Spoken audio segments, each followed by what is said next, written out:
This essay example, as well as thousands of others, is available in text format on our website for free and without registration. Simply Google Ivy Panda Free Essays. The freedom of speech in social media. The freedom of speech is one of the crucial features of the democratic society. The personal liberty cannot be achieved without the ability to express your thoughts freely. It also means the opportunity to participate in the discussions and debates. George Orwell said, "If liberty means anything at all, it means the right to tell people what they do not want to hear." The media is a powerful means of social progress nowadays. It is said that social media's worldwide audience gives individuals new rights, responsibilities, and risks. Joshua Rosenberg claimed, "A tweet is not an email, it's a broadcast." The aim of this essay is to present my own opinion on the expressions by Orwell and Rosenberg and to discuss the influence of media on the human rights, responsibilities, and risks. The main body. The social media represents the source and the mean of the information dissemination. It is difficult to imagine what the world would look like if we did not have the media. The dissemination of the true information is one of the pillars of the free society. Nowadays, the breakthrough in this process has been achieved due to the development and implementation of the new media and information and communications technologies. I agree with the statement of George Orwell, who said that the liberty means the right to tell people what they do not want to hear.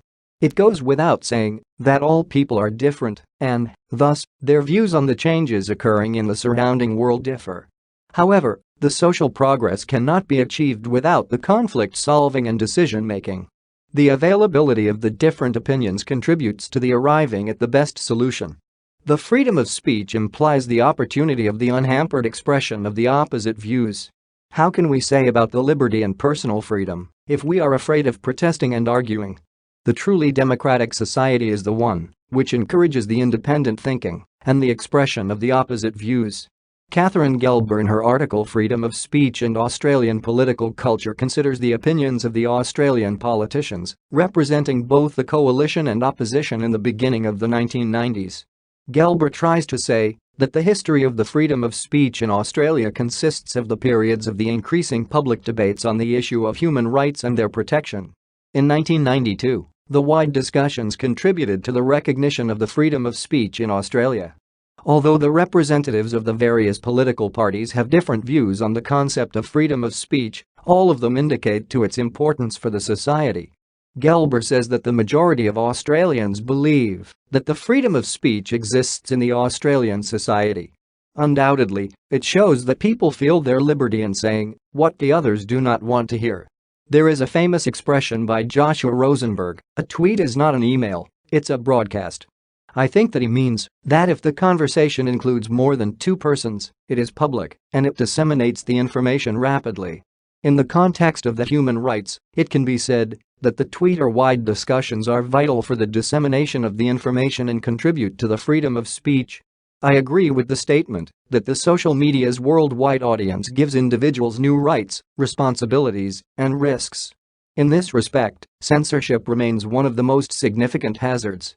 However paradoxical it looks at the first glance, the United States of America represents the bright example of the country with the freedom of speech, on the one hand, and the cases of censorship, on the other hand. Patrick Gary in his book An American Paradox, Censorship in a Nation of Free Speech, analyses the reasons for the existence of censorship in the country, proclaiming the freedom of speech as one of the highest values. Gary finds the roots for this problem in the rapid dynamism of the American society. The author also states that as multiculturalism replaces the older, more traditional social model of Americanized homogeneity, speech and censorship will increasingly form the ethnic and cultural battleground of this change. Undoubtedly, the freedom of speech is one of the most discrepant social and political issues. People's words depend on their minds and their emotions. However, they are not always the positive ones, and sometimes people are driven by hate. The history of mankind already has a lot of examples when the speech provoked the violence. The Nazi Germany is one of such examples. The emotional speech of Adolf Hitler inspired millions of people to commit the crime against humanity. That is why it should be emphasized that the freedom of speech assumes the responsibility. It is said that our most successful approach to defending our human rights and human dignity is to begin with the principle, choose love, not hate. Besides, it should be mentioned that the freedom of speech should not contradict the other human rights, including the intellectual property rights, the right to reputation, and others.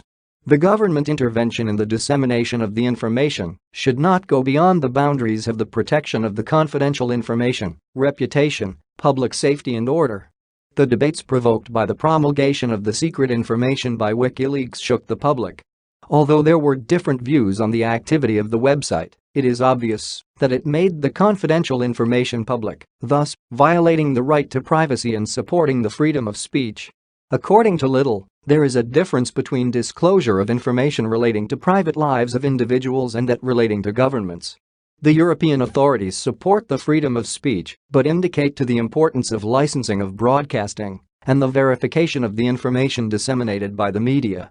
Connie Bennett and Rob Everett emphasize the importance of tolerance and understanding in the protection of the freedom of speech.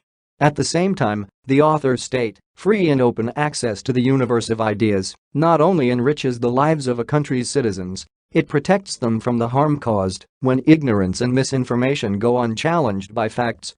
The rapid development of the information technologies and the digital communication systems create the risks of inconsistent and false data dissemination as the role of the journalists and editors becomes vanished by the work of computers and internet.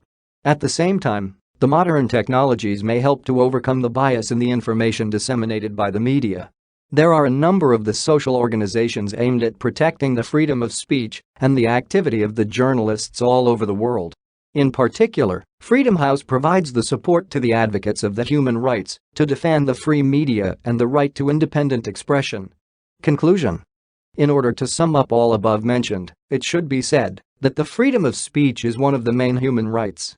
However, it remains one of the controversial social issues as well.